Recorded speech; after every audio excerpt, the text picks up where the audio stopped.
There's a saying in English, a bird in hand beats two in the bush.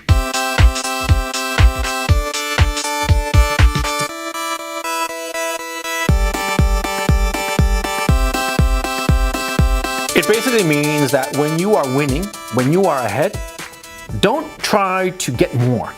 If it's good enough right now, if you've got the bird in hand, right? This is like a hunting metaphor. I do believe it comes from hunting, but if you got the bird in hand, you kill the bird. You're gonna eat the bird, okay? Don't worry about those two that are over there in the bush. It's pointless, okay? And more likely than not, if you concentrate on those birds and try to catch them, you might lose what you've got in hand. And that's the thing. That's the danger. This is particularly true in trading, okay? Trading stocks and bonds, okay? A lot of guys, they are ahead. They are winning. They bought a position at, say, 100 and it's risen to 120. That's a 20% profit. That's great. But they say that, no, I'm going to wait around. Maybe it goes up to 150. That's stupid. My old man back in 1980 got into gold in a big way, okay? Because that was when the Hunt brothers were trying to corner the market in silver and gold shot the moon, right? And he got into it. He'd been tipped off. And he got into it, and something like $120 per ounce, right?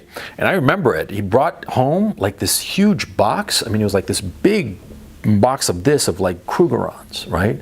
I mean, it was just like a lot of Krugerrands. Anyway, the point is, see, it was like, holy cow, I'd never seen real gold like that before, and I caused an impression. And he had bought it like at 120 bucks or something like that, and it rose up to 400, and my old man unloaded all of it. Like he wound up, the net price was like 435, if I recall correctly. And I remember that figure because of something, because see, he unloaded all of it and it kept on going up. And my old man, who is a fucking idiot in so many ways, I mean, just a real son of a bitch, an idiot and an asshole, but he had a smart saying. He said, I won enough. I don't have to worry anymore. And that was fucking smart, because see, gold kept on going up. He unloaded everything at 435, and like the next day it was at 600. And after that, it hit 800. And then when it hit its peak, and I'm talking, it really was like a week after he unloaded his full position, it just dropped like a rock. What happens is that you won big, you won huge, yeah? And you get greedy, and you hold on. You think that you can get more. Just wait a little bit longer and you'll get more. And what happens is that you lose it all. You lose what you had won. A bird in hand beats two in the bush. And what it is greed, by the way. It's as simple as that. Catholics, I'm a Catholic, and we talk about the 7 deadly sins, and greed is one of them. And absolutely true. Greed kills you, yeah? And you're greedy, and you won. You're ahead of the game. You've got the bird in hand. You've got your profits, right? You've made a lot, but you keep on saying, no, just a little bit more, a little bit more, a little bit more. And in that desire for just a little bit more, that's when you fuck up. That's when you lose it all. Be smart. Be smart. Bird in hand beats two in the bush. You get into something, anything, whatsoever it may be, okay? It might be trading, it might be whatever. When you feel that you have won, that you're happy with what you've gotten, get out of it. Don't push your luck. If you've gotten what you wanted, move on. Leave it behind you. And smarter still, set yourself a goal. You can take this in trading, but you can apply it in life. If you buy something at 100, set yourself a goal that by the time it hits 115, you'll exit the position. The trading position in this hypothetical, but it could be anything. Anything in life. You get in at 100, it climbs up to 115, sell it. Or get out of it, or stop it, do enough of it. Yeah? It doesn't matter if it keeps on rising up to 120, 125, you still got ahead 15. Yeah? You got in at 100 and you sold it at 115, you're ahead. And if it keeps on climbing up to 125, 130, 150, 200, don't say to yourself, oh, it's profit I could have lost. Or profit I could have earned but lost. No, don't think of it like that. Think of it in the sense of like, wow, what risks are going on? What is going on that leads it to continue to climb?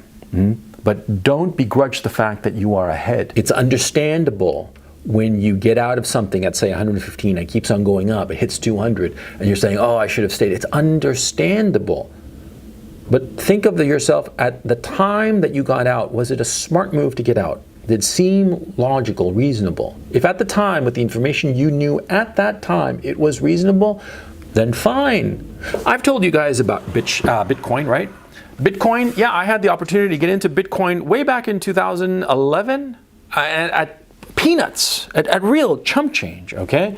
I mean, I think it was like something like $5 or $7 per Bitcoin, right? I had the chance to get into Bitcoin in a big way. I'd invest $10,000 and I would have had like 2,000 Bitcoin or something like that. I forget. It was like a block that was being sold to me, okay? And I said no. I said no because I thought to myself at the time, I thought that Bitcoin looked like tulips, looked like a bunch of bullshit. And I thought that it was absurd and that this bubble would pop. And I had good reasons. I thought to myself that Bitcoin is no different from all the other cryptocurrencies. It's only an issue of marketing, between the difference between Bitcoin, say, and any of the others. And that there was no reason to buy Bitcoin and there was no utility in it in the sense that it was not required for any purchase. At the time, back in 2011, it was perfectly rational for me to not get into Bitcoin. It kept on going. And am I surprised? Fucking A, I'm surprised. Would I do things differently? If I knew that it would rise up to $20,000, of course I would. Of course, I mean, come on, right? But the point is, and the reality is that, see, there is no way I could have known that back in 2011. And with the information I knew in 2011, it would have been insane for me to go into it. And so I don't regret it. You see? Bird in hand, two in the bush. Always think of it in those terms. And with the information you have at this time, what's the smart decision? Don't hope for better. Hope can kill you. Ultimately, this is what we're talking about, hope. Hope can kill you. Because, of course, when you're in a bad situation, you hope that things will improve. And they usually do, yeah? But a lot of times, when you're in a good situation, your hope leads you to expect an even better situation. Your greed makes you expect a better situation. And you don't recognize and be thankful for the things that you have. You have a good situation now, leave it alone.